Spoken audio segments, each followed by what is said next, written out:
Hey everyone, Adam here, So Wizard Podcast. Got another interview for you today. I got to sit down with director Mark Savage to talk about his newest movie, Painkiller. This was a really cool movie, a cool revenge movie that actually tackles the opiate crisis, but it never comes across as like they're preaching to you, or it's not a PSA. It's this cool movie about a guy getting revenge for a personal circumstance dealing with a larger issue. And I found out in the course, of course, this happens as soon as I start recording. He wasn't in here the entire day until just now. This is actually kind of a sequel to another movie that the two do together. Mark goes into it in more detail, but don't worry, you don't need to have seen the first to see this one. I didn't even know it was a sequel when I watched it. That's how well it stands on its own, but I'm very excited to go back and watch the first one to get more of this style, more of this flavor of movie. In addition to talking about Painkiller, Mark gives a film school. If you have any interest in how movies are made, if you're trying to make a movie, if you have any interest in the creative process at all, this is the interview for you. I wish I could sit down with this guy for 5 more hours and just get everything he's got rattling around in his brain, because he just goes off the cuff and it's an education. It's amazing. Check it out. Hey everyone, Adam here, So Wizard Podcast. I'm sitting down with director Mark Savage to talk his newest movie, Painkiller. How you doing, Mark? I'm good, Adam. How are yourself? Doing good. Thanks for coming on. This should be fun. Not a problem. Before we get to Painkiller, I always like to ask creative people to go all the way back to the beginning of their journey. Like, when did you know you wanted to get into movie making? Uh, I would say it was, yeah, definitely when I was a kid, probably around 12 or 13. I go quite a way back in terms of formats. I always loved writing because I loved horror books. So I like my first favorite writer was a guy called James Herbert, a British writer. He's kind of like England's version of Stephen King. He was more popular. He was more popular in England than Stephen King was, for a while anyway. So I was into his books, and that sort of like then got me, sort of gauge my interest in actually films, because I went from that to loving horror films. And then, so when I was a kid, pretty young, like as a teenager, I got a job at McDonald's, and that pretty much financed my first few films. Like I bought a camera, a little film camera, Super 8 camera, and a 16 mil camera from the McDonald's job. So I could actually say that McDonald's kind of financed my first few movies. But yeah, that was when I just really thought, this is what I want to do. And it really hasn't ever changed. That's awesome that you made it work with a job at McDonald's to save up to buy the equipment, because I'm sure the pay wasn't amazing, and I'm sure those cameras were not like you can go to Best Buy and get a halfway decent camera for like $200 now. It was probably a little different for an 8mm or 16. Well, yeah, and actually, it's funny because even back in that time, I think the Super 8 itself cost me about $200, and which was like a fortune to me, because I think my McDonald's wage was like about $2.50 an hour, or like or like $3 an hour. So yeah, it was a lot of money to me. But I think what happened, I think my dad knew I was into it, so my dad pretty much matched it. So he said, if you can save up that, I'll match you every dollar that you can save up, for it. And the film back then was like expensive, like was like $10, including processing, but you only got 3.5 minutes. Oh wow, yeah, that's another consideration. so it really helped you to economize, though, because for the first, I reckon, about 40 or 50 little films I made, I mostly cut in camera. So I was actually learning to, release a trigger. For example, someone would be walking out of shot. As they're just half out of shot, I'd release it. Then I'd start, the next person would come in, then I'd just start it. And my early films didn't have much fat at all, because I was actually cutting in camera. That's really interesting, and that probably serves you even now that you're most likely working in digital. I would Yes. imagine just that way to, like, you're not wasting a shot, you're not wasting a minute. Yeah, you're right. I think it's really has made me like very economical, and because even then, when I did move into having films with budgets and being able to shoot, if you wanted to shoot like 10-1 or 15-1, I think when you're paying for yourself, paying for film, it does tend to give you a discipline that comes from reaching into your own pocket and spending money. And so I think that it did help me a lot to be economized, and also making sure that when I'm shooting, unless it's a performance thing and I want people to be, I want to shoot like the first performance overall, but making sure that it's really well rehearsed and really ready before I actually start rolling, rather than just like trying to make it happen while it's rolling. I'm very big on rehearsing it, kind of getting it at least right in terms of the blocking. And it all comes from that time when I didn't want to waste film. Yeah, I like that. I really feel like, and then maybe I'm talking out of turn, but I feel like maybe people coming up into film now who have, a smartphone in their pocket from the time they're like 10 years old or whatever, who could film Yeah. whatever they want, Yeah. they should have to do a project on traditional film so it's tangible and you feel it and it's in the budget and everything. Yeah, I think that would be a great thing because it definitely gives you discipline. The other thing back in those days is that Super 8 was reversal film, as opposed to say negative, where on negative you can put it on a telecine chain and you can up the exposure, drop the exposure, and you've got more latitude. Super 8 had about a stop and a half of latitude. It was shot on reversal, meaning that when you get it back from the processor, it's already ready to go. It's not a negative. So it also taught me to really be spot on with exposure, because if I screwed up exposure, there was no fallback to fix the fact that a shot's under or overexposed. Yeah, that's a good point too. I never would have considered that. Yeah. How did audio work for that? Well, for the first few films that I did, I reckon the first 20 films I did, I didn't have audio. So what I did, I'd make films that were purely visual, and I would then put the soundtracks from some of my favorite movies. So I'd basically have scores from films, and I would basically listen to all the scores and find something that suited it. So when I screened it, I would literally just play a record or put it on a tape and like a cassette, and then play that, and then I'd play that alongside the movie. And it was mainly because there was Super 8 sound, but it was just so terrible Hmm. that a friend of mine did have a Super 8 camera that had sound, but it's really hard to cut. And the other thing is too, the sound was about a second or 2 seconds behind on the actual Super 8 film itself. So you had to do this weird process of cutting the sound like 2 seconds behind. And to me, that was just a massive nightmare. And the first films I did, I really just wanted to do stuff that was very, very visual anyway. So that also made me sort of like focus on how can I do something visually that could be conveyed with dialogue? Is there a way to convey it visually? And I still do that now. Like I still have this approach of, okay, the dialogue should convey what cannot be conveyed in any other way.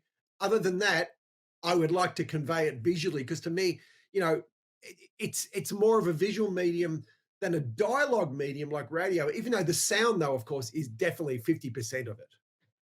Yeah, I love that approach because you do see in some movies or TV shows where characters are talking, and it might as well be a radio drama. Like you don't need the screen at all. Like you could be on your phone doing something else and still follow the story. I mean, it's as a director, you probably hate hearing that, No, but no, not at all. But it's no, I agree. That sometimes, look, I mean, sometimes the dialogue is part and parcel of the reason people see it. Say, for example, like Quentin Tarantino's films, because his Mhm. dialogue's actually his dialogue in itself is really well written, and it's incredibly amusing, and he's just got really, really killer dialogue skills. But I guess for me, um, it's the dialogue that you see when the dialogue is not so much character, but it's exposition that you like. It's say for example, someone says, "Oh, I'm angry." Well, don't say you're angry. Throw a glass or Yeah, kick a be door. angry. Yeah, you No, that's definitely true, and it's like you brought up Tarantino. That was going to kind of be my next point is that but when you watch a movie that's very dialogue heavy but you're not checking your watch, you're not taking 3 bathroom breaks if you're watching it at home, you're just sitting there and you're in, even though there might not be anything specifically visual interesting, then something's done right. yeah, that's right. I mean, yeah, that's something he does. That's something that he does so well, because you can kind of see And by listening to it, you know he just loves dialogue, and he loves the possibilities of what he can do with dialogue. And it's yeah, and that is a rare case where it really does work. And his films really wouldn't be Tarantino films if he just made a film that was dialogue free. No, no, no, I don't think so. I mean, I'm sure someone like him could pull it off, but I know what you're saying. Like his Yeah, signature is this snappy tempo that the characters have, and yeah, yeah. yeah. So how did you go from doing your really small indie films, your silent ones, maybe your first ones with sound, into more of a career path? I got a job as a uh, like a sort of sound recordist for a video production company, and so I'd already been making Super 8, so that's what kind of got me through the door there. And they said we don't have any jobs at the moment, but you could do some sound recording for us, and also we need someone to do night dubbing. So this is a time when it was a company that did a lot of DVDs and even VHSs at the end of that era. And they were saying to me, "Well, there is a midnight to 8 job doing that, and maybe during the day if you want to come and help with dialogue." So I'm sorry, not dialogue, audio. So yeah, so I started working for this company, and I kind of worked my way up through going for the night shift for a year, dubbing movies, and then I then worked during the day as well. So I was super exhausted because I'd finish my night shift and I'd go out on a shoot just to do sound, just because I needed someone. And eventually I just started going, oh, we need someone who can do camera today. Our camera guy's sick. Oh, I'll do it. And then that literally went from, we need someone today. Our director's sick and our camera guy's sick. All right, I'll do both those. So I saved the money. So that was the so that was the main attraction, I think, of using me back in those days. And so at one point, I said to the guy who ran the place, I said, you know something, do you realize that your equipment is sitting around doing nothing on weekends? Like, I made it sound like the worst thing in the world. And he goes, what do you mean? I said, well, there's no production going on the weekend, and the equipment's just sitting there. That's 2 days a week that you're basically, it's doing nothing. It's not making any money or anything. He said, so, and I said, I've got this idea to do a feature. And so how would you be about giving us your equipment in the edit suite, and we're going to make this feature over 40 weekends. And if it makes some money, I'll give you half the money. And he said, well, okay, so there's nothing out of my pocket. I said, no, we're just going to use the equipment. And they had film cameras and edit suites, and it was, it was a pretty high-end production company. And he sort of said, okay. So we then made this first film called Marauders, and that was we made over 40 weekends. It was actually a huge shoot considering really it was a low budget movie. It was like 40 weekends, so essentially 80 days of shooting, and we got it finished. And I remember showing him the trailer, this guy, and he was like, oh my God. He goes, this is what it is. Because he wasn't really into action and horror and, violence in movies. So he was kind of appalled by it. But he said, okay, well, it looks like you've done a decent job. Are you ever going to make any money doing this? And yeah, so what happened is that I ended up selling the movie, made some decent money on it, and went back to him and said, okay, half the money is yours. And he said to me, you know something, that's fine. You keep it. You've done a good job. I'm surprised you even went anywhere with this idea. And so that was sort of the beginning of it. And then from there, I pretty much have always done, been doing features, and then but also doing corporates. I guess they're called industrials in the US. Commercials. I did music videos, all kinds of stuff, but always pretty much really to support my feature filmmaking career.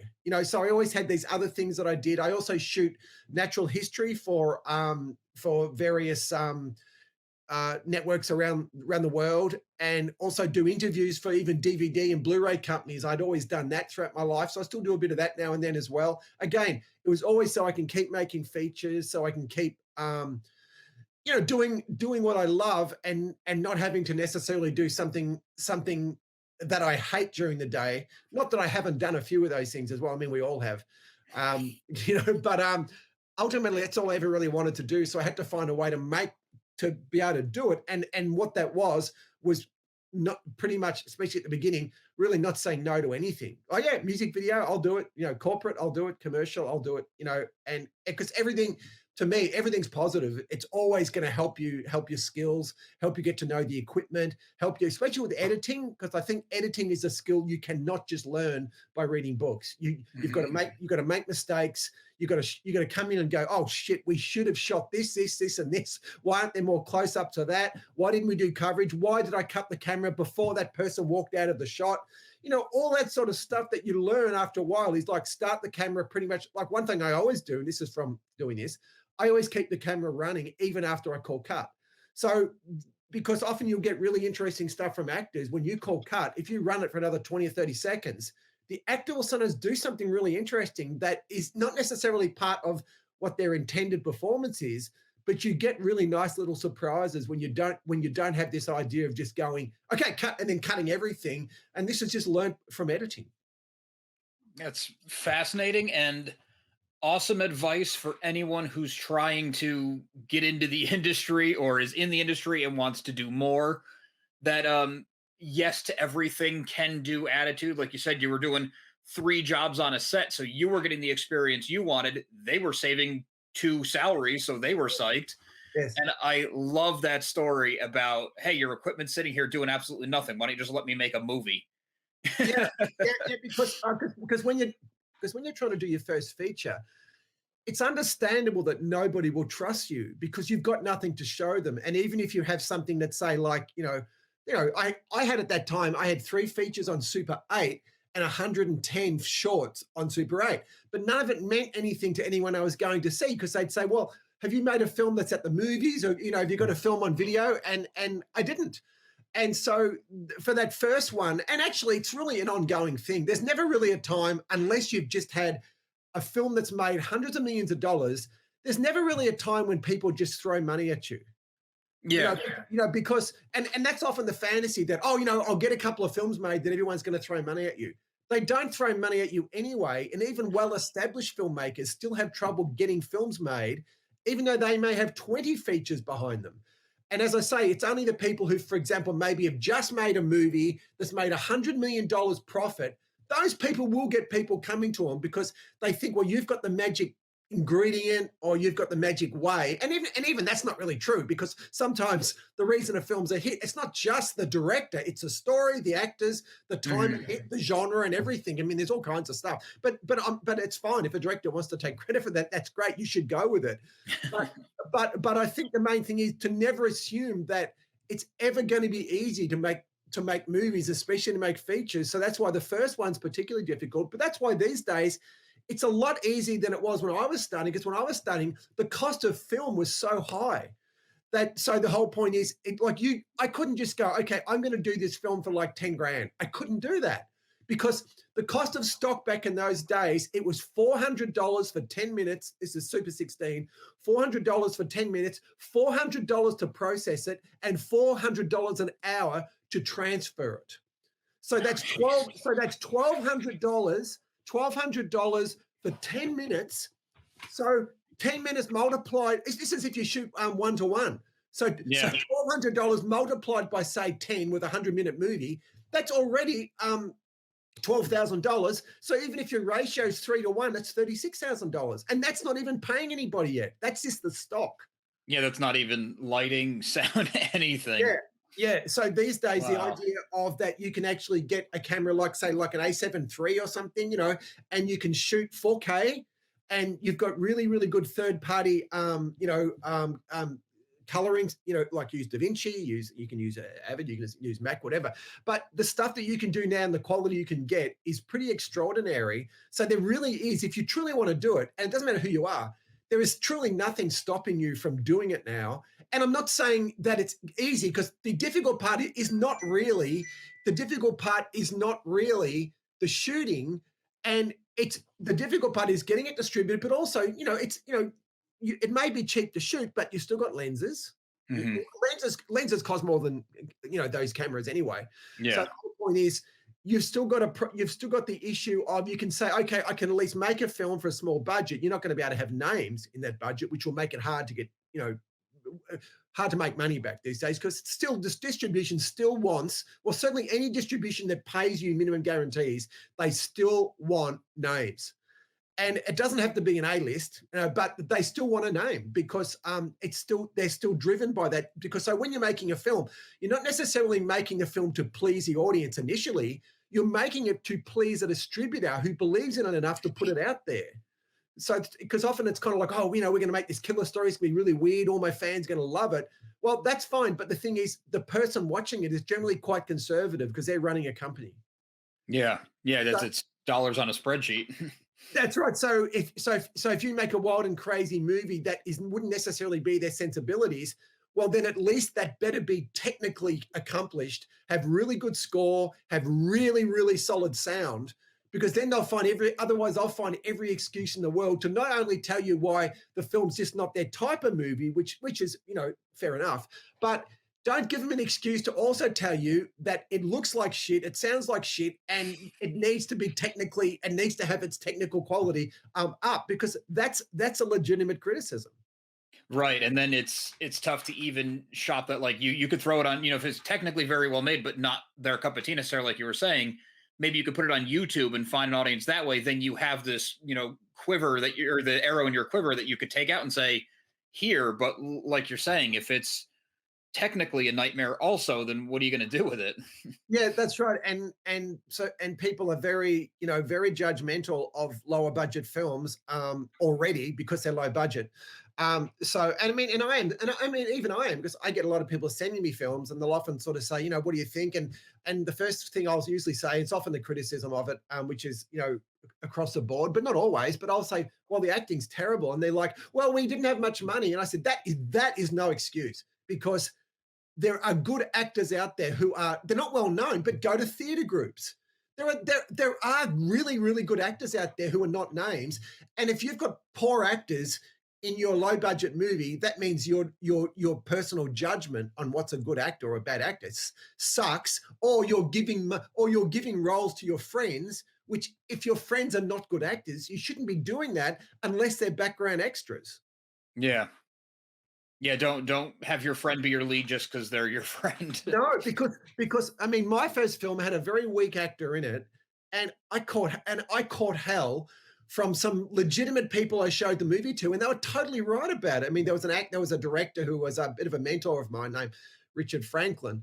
And I remember Richard watching it and going, something, this is very technically accomplished, it sounds good and all that. He goes, but some of the acting, especially one person. So of course, what happens when you've got one bad actor, everyone focuses on that, because if you've got a bad actor in the movie, people will blame, and it's kind of fair enough, unless the actor's been literally, shoehorned or strangled or chokeholded to use someone. It really is the director's fault if the acting isn't good, because the director and hopefully working with the producer as a team, but they are making the decisions on, and the actors are your storyteller for the movie. So Yeah. if you're casting people, or if you just don't even know the difference between when you're casting, is this person going to be good for the role or not, then you really, really need to practice more before you make more movies, because you've got to be able to look at an audition and be able to sort of extrapolate what you're seeing into the role that you're casting, and hoping that, could that person do that? And to me, I think I love that process, but it took me quite a while to understand like what works, and to not be impressed by things like someone who basically thinks histrionics is acting. Because I've been around people who they were making decisions also on the acting with me, and they'd say, I really like that person. I said, what, because they're overacting? I said, that's overacting. Oh yeah, but they seem really excited. I said, that's not the character. But whereas I point to someone else and I'd say, no, I can see that this guy, what he's doing, he's giving us a sense of the character's personality right away off the bat. And especially if the person is especially a small role, you need someone who within a few seconds can give you a history of that character through their performance just by a look. Yeah, those are also really good tips. And you're talking very specifically to indie films, but I don't think well, low budget, I should say, maybe not necessarily indie, but lower budget. Yeah.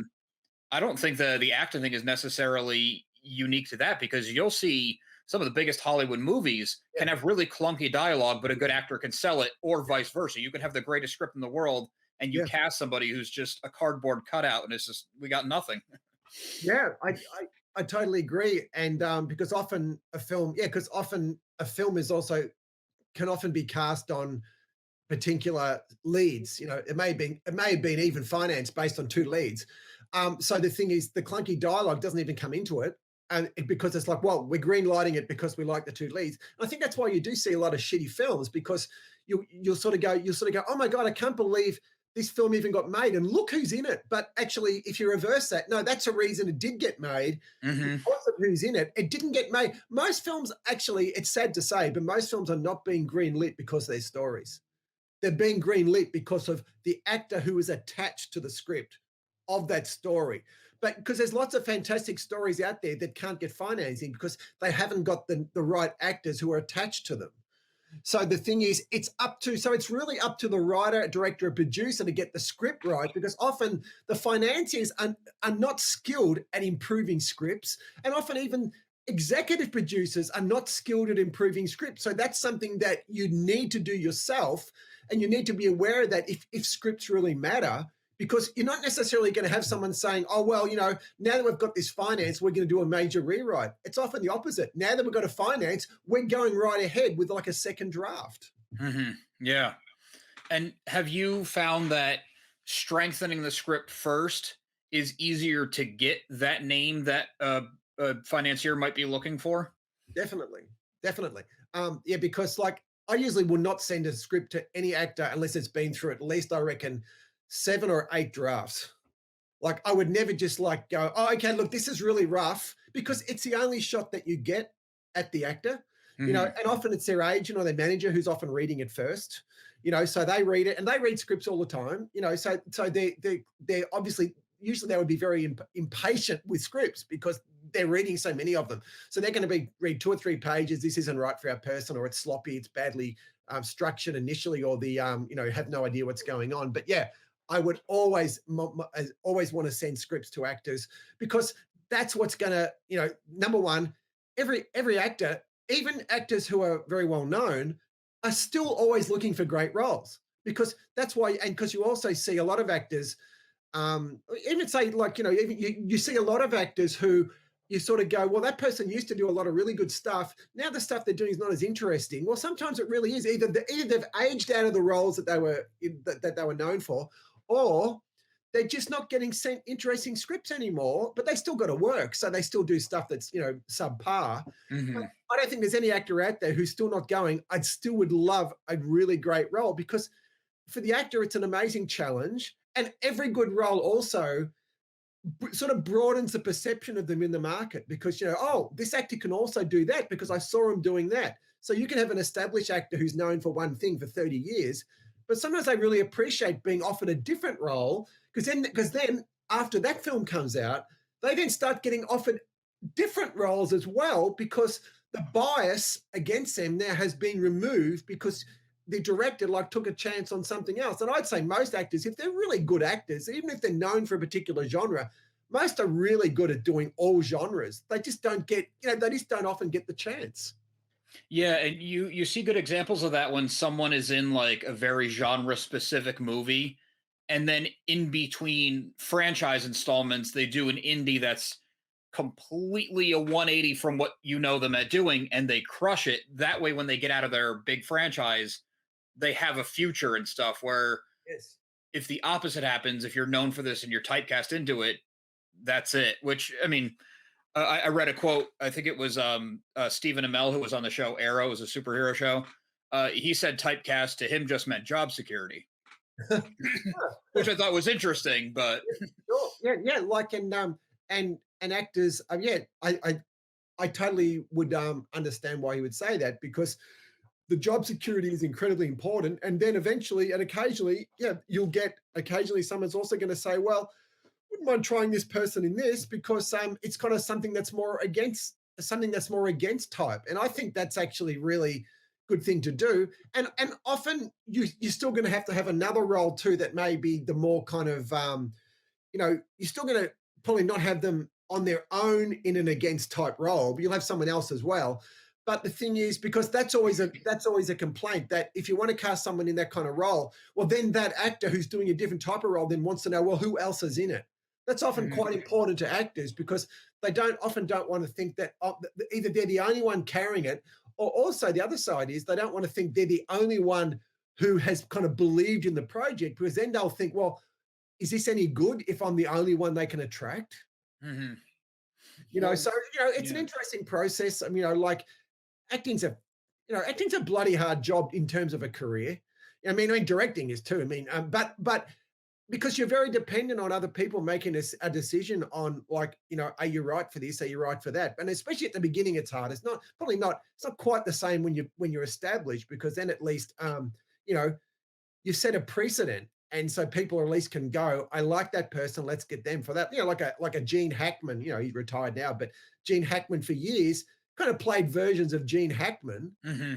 but that's what people like, because you got that kind of sensibility, that kind of personality of only from him. And I Yeah. mean, that's a great place for an actor to be in. Absolutely. That makes a lot of sense. Kind of going back to what you were talking about before, where when you started, the money was such a hurdle to get over to just get started, and now it's not so much. Do you kind of see that as a double-edged sword, where for maybe someone who's coming up now, getting the equipment, making it look good, all that is not so hard, but because it's not hard, there's so many more people making things, and I mean, there's more avenues now too. So I don't know where it really. Yeah. Do you see that on your end? Yeah, I think the double-edged sword is, is that it's definitely not as difficult to get something, to use an older term, but to get something in the can, because also the lighting has shrunk too. So you've got, you can light very well now with, really small LEDs. You can, you'll also, the cameras have got like a amazing ISO now. I mean, on some cameras, you can almost rate it like at around 10,000 or 12,000, and it's not even noisy. Hmm. Like that's just unheard of back in the film days when you were shooting like equivalent of like 800 ASA, or maybe 12, maybe like 1200 ASA. But, so you can go into locations with cameras now and pretty much almost shoot what you see. Yeah. Um, and that's amazing. But the thing is, it's never just been about that anyway, because the thing is, because lighting is more about shaping and sculpting. So the whole point is the lighting part is more about the paint. It's more like a paint on the canvas. Now you can expose a canvas, but you still want to paint it, because that's what kind of like makes each shot unique. And especially when you decide on what your lighting style is.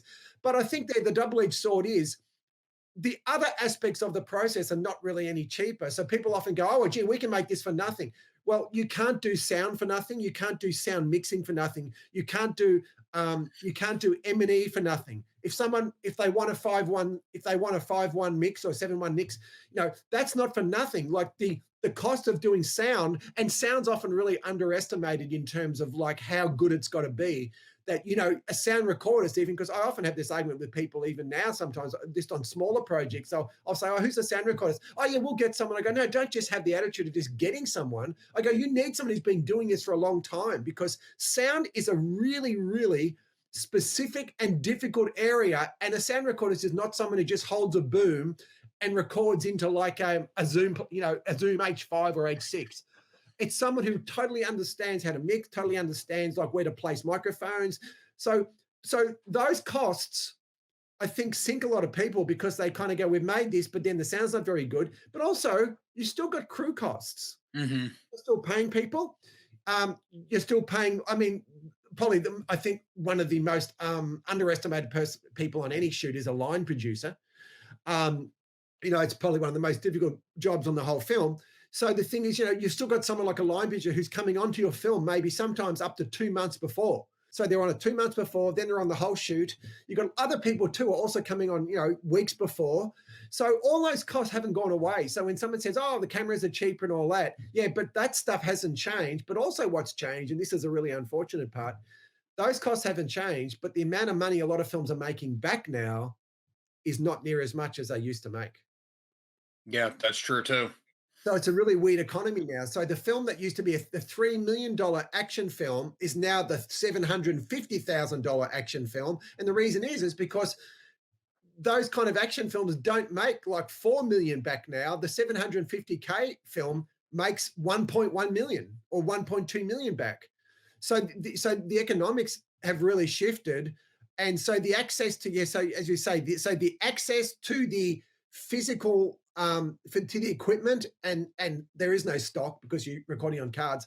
So that thing has not, that's really improved, but the other part still remains, and it's slightly out of sync with now what the revenue is. So the revenue's dropped, but the cost of the sound recorders hasn't dropped, and that's understandable. Why would it drop? The cost of living has gone up.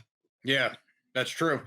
Um, I'm really glad you brought up sound because it's been on my mind a lot between the whole pandemic and everyone spending a year at home watching movies at home, and with the Oscars coming up, because the Oscars took, I forget exactly what the two categories were, but they took two sound categories, just kind of mashed them together and threw it out there. And it's like, it's really diminishing how important the sound is. And with people watching movies at home, like, yes, the home movie experience is better now than it's ever been, more accessible anyway. But I don't know how many people are really taking it that far. Like, are you watching it on your phone? Are you watching it with earbuds? Or do you sit down with like a properly calibrated, even a 5.1 or 7.1? Or do you go to Dolby Atmos? You know what I mean? Like, I feel like sound is kind of getting lost in the shuffle of convenience. Oh, couldn't agree more. And I think part of it is the fact that sound's invisible. People are Mhm. not seeing it. So when they give a best job, I mean, so when someone says, best cinematography, they're seeing it right in front of them.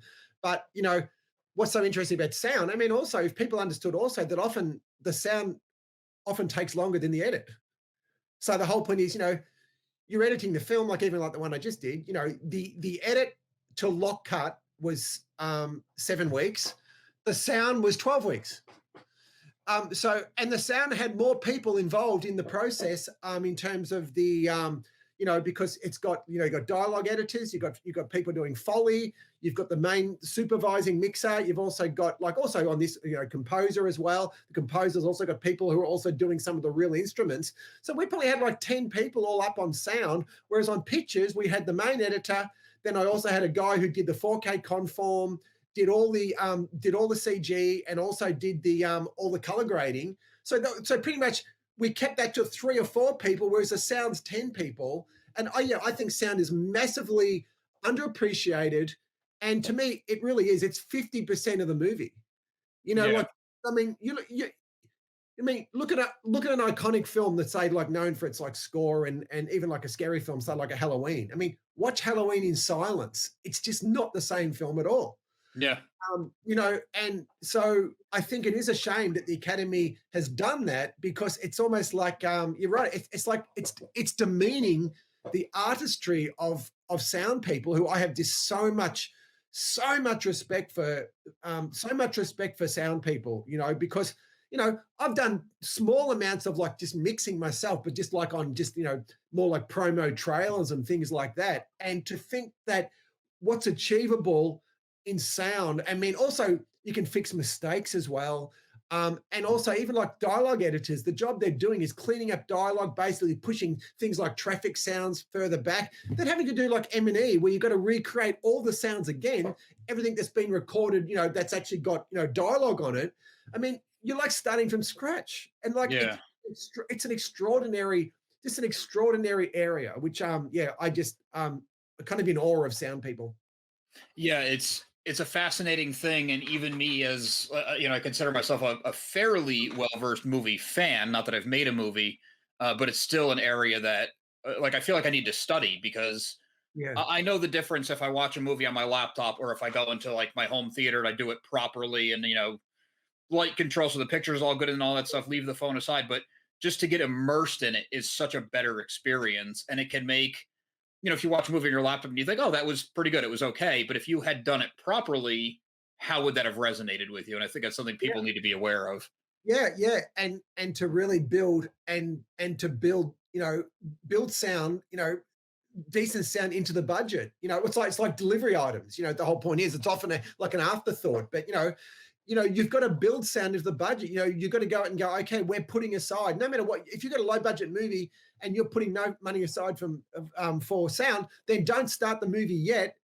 Get more money for sound, because Hmm. otherwise, in a way, you're then really handicapping. You're in a way handicapping your entire production by not putting by not putting more emphasis and more money into sound, because because it's sound in a weird invisible way. Sound makes the visuals look better. Yeah, no, that's true. It does, and it's like you were saying with Halloween. I mean, any sci-fi, any horror movie, especially. I mean, it would be really be any movie, but if you don't have that tone, your body's not in the right place for it. Like you Yeah, don't feel yeah, it.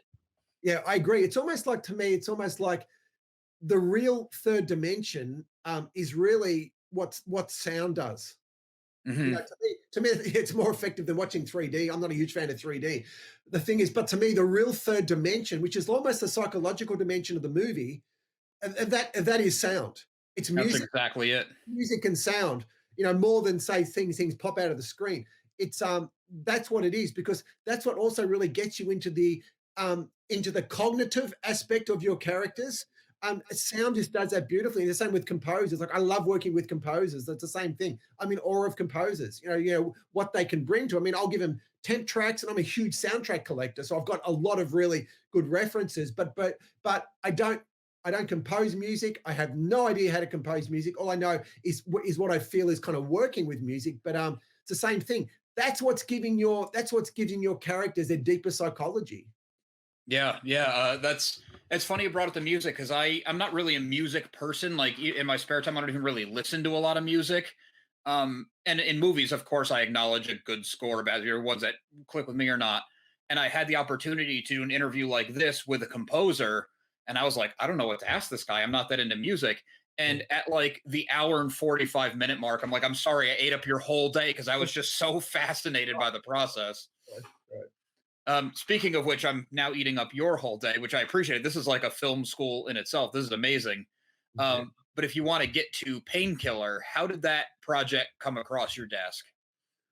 Um, my writing and producing partner Tom Parnell lost his son about 3 years ago to opioids. Like, his son had an overdose.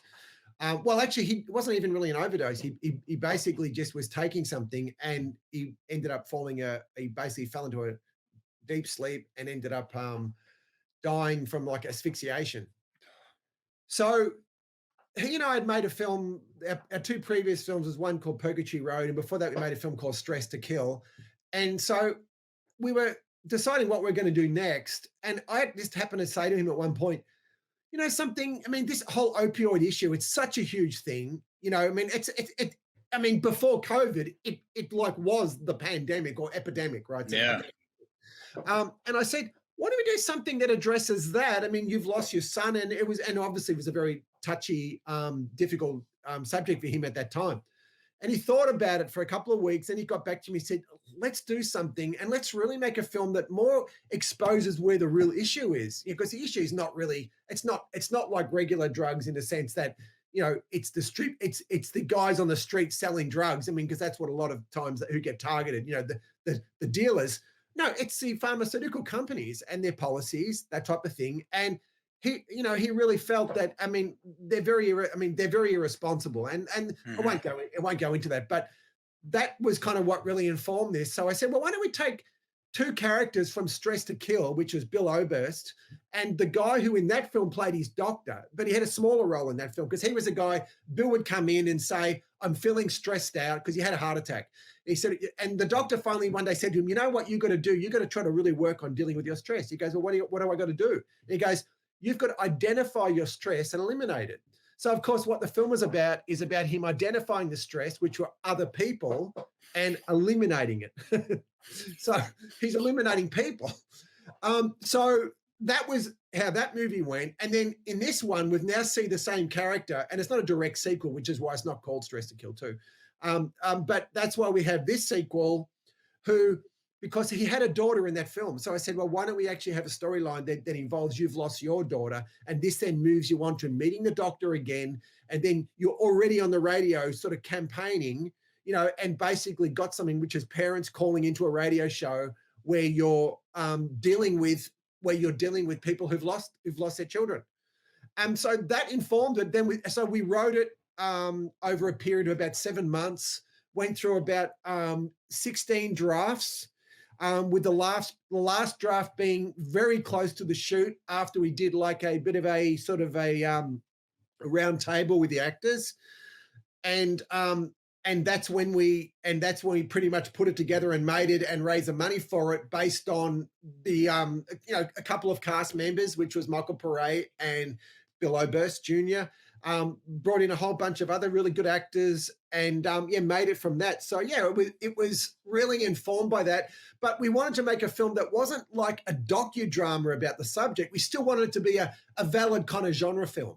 So we still wanted to be kind of like, we didn't want to make something that was too preachy, rather be, we wanted to make something that still worked as a thriller, but then to find ways to address the issues of the opioids, so without it sounding like it was just it was just like parceling out reams of data about it. So that was why we invented, like, on the him on the radio, where he's got the radio show, and then we also have one of the villains is a bad doctor, but then there's another hero who is like our good doctor. Mhm. And so, of course, first and foremost, it's always, the entertainment factor is always the first thing, because you want people hooked into it in terms of the drama. So we didn't want people just going, watching it just because it's about, that subject, but it's trying to find something, because I think it always works in making something where you have an underlying message, that it's still going to be entertaining first. It can't just be Yeah. about the message. The message can't be in the forefront. I love that you said that, because there's so many movies now. I mean, it's to the point now where I can't get my wife to watch a new movie with me because she's like, "Oh, it looks like it's just going to tell me about this." Right. Like, she's Right. so tired of the message. And Yeah. I mean, a movie can and should maybe have a message. That's awesome. Go ahead. But like you said, it has to be a good movie first. Yeah, and that was really our number one priority here. So most of our rewriting is not about the message. Our rewriting is about the drama, Mhm. and working on inconsistencies.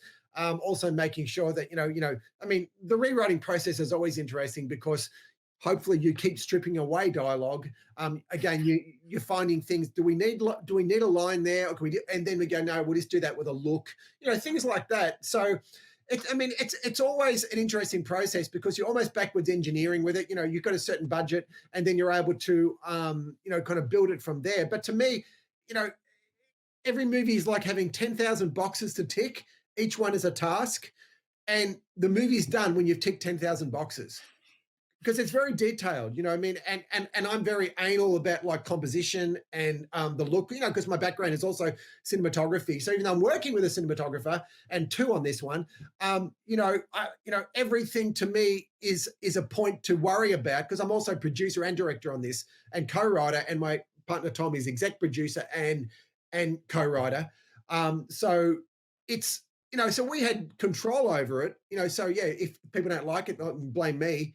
But if I like it, then at least I can say, well, at least we did something with our team that was close to what we set out, to do. Yeah, I really liked it. I thought it was, like you said, in the genre. It's first and foremost a revenge movie. Yep. It's kind of going back to, I would say, even like maybe the '70s era, when like the revenge movie was at its height. It was very cool. Bill Oberst Jr., who was not a name that I knew prior to like 8 months ago or something, and now I've seen him in like three things, and he is Plus, fantastic.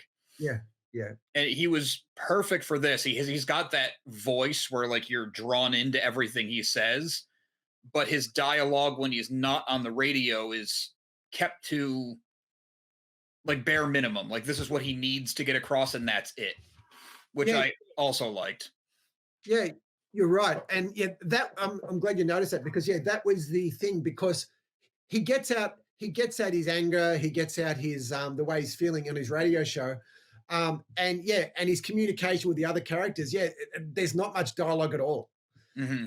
And also Bill's also got an interesting ability to kind of bring us into the story in a sympathetic way, because he's kind of like an everyman looking guy. Like, he's not like a typical, great looking leading man type guy. He looks like a guy who's basically, he's basically been through stuff.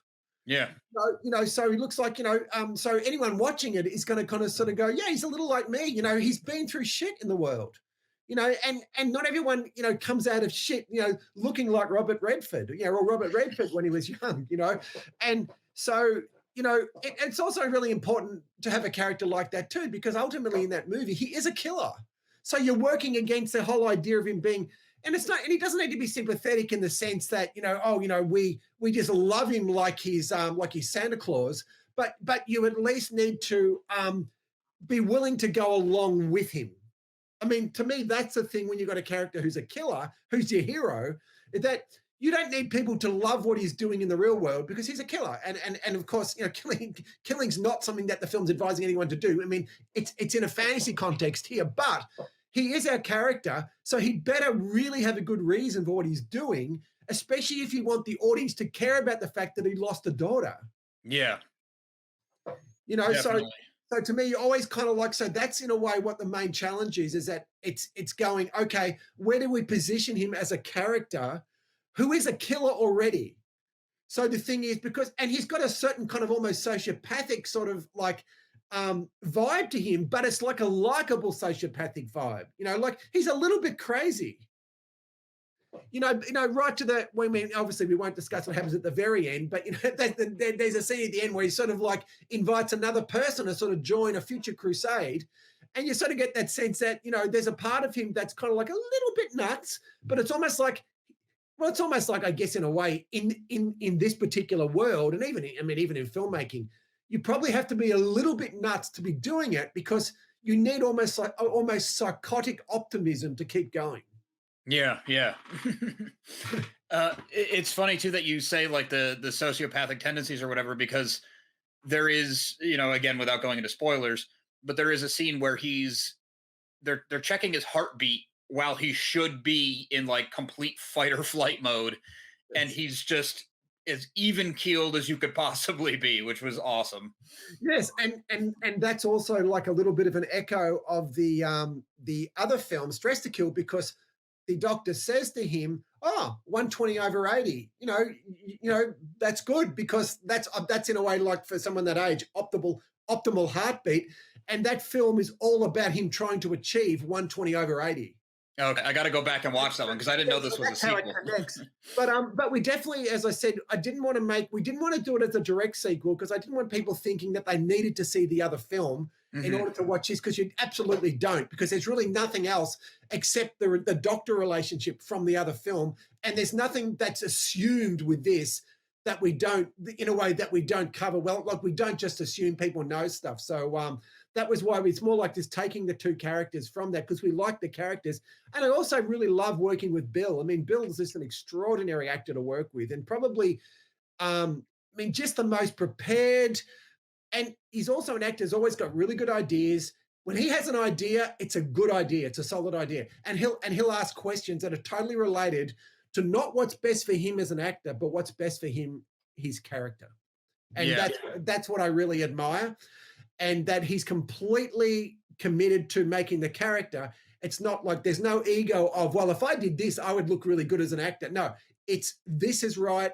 I've got this suggestion that he could do this. What do you think? And Bill will always think of the logic of doing something. It's never just going to be, well, that would be cool. Because to me, that's never a good reason to do anything just because it's cool.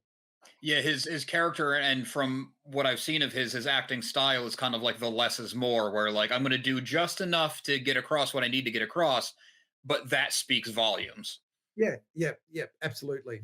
Something else you were touching on with where you wanted to create this hero character, even though he's kind of an anti-hero, where you might not condone exactly what he's doing, but you understand it. I also liked how you handled, I'm going to use the word villain for lack of a better word, but kind of the main antagonist in the movie. The guy, he's not outright evil. He's not someone who you see what he's doing and you're like, oh, he's at odds with the hero because of this. He is a bad guy. He's kind of a dick. Yes. But I like that he's not like sitting in his mansion twirling his mustache like, oh, I got all these kids on opioids. It's amazing, Yeah. No, definitely. He's sort of like the type of sociopath who is a functioning sociopath. He can work. He can be many things to many people, which is why one of the opening scenes shows him being three things to three people. Mm-hmm. He's with a lady who's a patient. Then he has another lady who comes in, and I won't go into what happens, but there's a little exchange for drugs. Then his current girlfriend comes in, and it was very important that we set up those that he can be three different people within like 10 minutes. So he's a functioning sociopath, and also his ambition is more than anything. It's more to basically simply more like to be rich and successful, not being particularly mindful of who gets hurt, but also his Achilles heel being that obviously he's very desperate to please his father. That's really what he's really driven by. That Yeah. his father, in a way, pretty much saw that as a human being, he was kind of lacking. Because there's even another character who says that to him in a scene that, your father, I think the line was, your father always thought that you would fall somewhat short of your ambitions. Yeah. And so it's good that you saw that, because it was important that we just didn't make him, as you say, a mustache twirling maniac, and playing a piano, in his off time, that kind of thing. Right. That we just really did want to make him sort of like a person who's also dealing with some real issues, which is why he's also dealing with a very unhappy new girlfriend who is not treating well, who is kind of lured over to her side, and who slightly begins to kind of wake up to like the real person that he is. But to show, that he hasn't just got some hot girlfriend who basically bows at his knees and because she's good looking. And to me, that just would have taken it into a much more kind of like unreal territory, which we really couldn't afford to go there with this movie because of the opioid aspect of the movie. Yeah. It was good to keep it in the realm of reality, even though it is kind of fantasy because it's a revenge movie. Yes, Because yes, I think if you took it to that cartoon level, people could still enjoy it on the surface, like, oh, it's a bunch of people getting what's coming to them. Great. But then I yes. think once the credits roll and you walk away, it probably doesn't enter your mind again. Yes, yes. I would definitely agree. So that aspect of it, I really did enjoy, and I had no idea it was a sequel. And like you said, you don't miss Right. anything No, not no. knowing it's kind of a sequel. Yeah, yeah, yeah, yeah, I'm definitely. excited to know there's more because now I'll go and find your other movie. And Yeah, yeah, and we also have started outlining. We've also started outlining a third film in the Loose series as well. I mean, we won't do it for a while because I've actually got quite a few things coming up in the next year. But after that, we just started that last night. We started outlining another film. We have another idea of something that they could be of another subject that we can thread into another story with those guys. that was actually going to be my last question with this because it's a little bit of a giveaway, but there's kind of an open implied ending there. So Yeah.